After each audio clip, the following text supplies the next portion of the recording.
Okay, we're on number 6, section 6.4, so another implicit differentiation. So I'm going to skip the writing ddx here. We take the derivative of the left side and the right side with respect to x.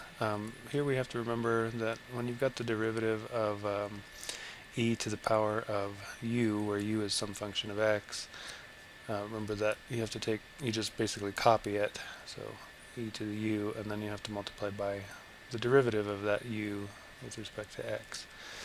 Okay, so in this case we've got a function up here for the exponent. So the left side derivative of this is up here is the u, and so the derivative is just going to be, as we wrote over there, it's just itself multiplied by the derivative of the thing that's up here in the exponent.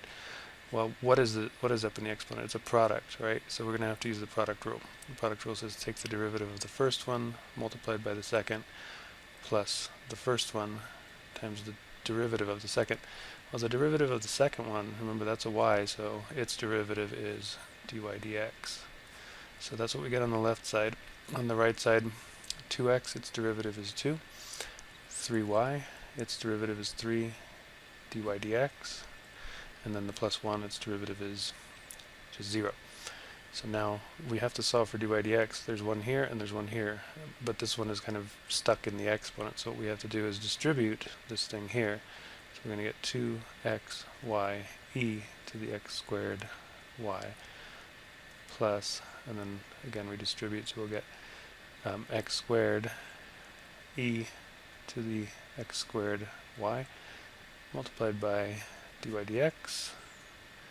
And then on the other side, we'll just leave that alone. Okay, then we have to collect our dy dx terms on the same side. And this one has it. Let's leave it on the left side. So we'll just copy it. And then let's move this other dy dx term to the right side. So plus 3 dy dx.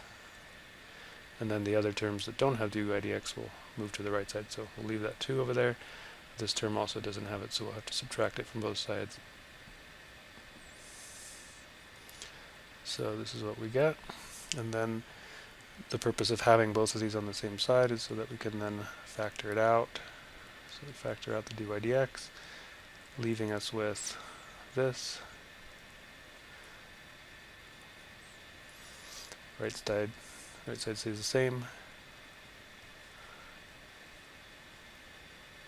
And finally, just divide by everything in the parentheses there, solving for dy dx. So we'll have final answer here. Kind of complicated, but there we go.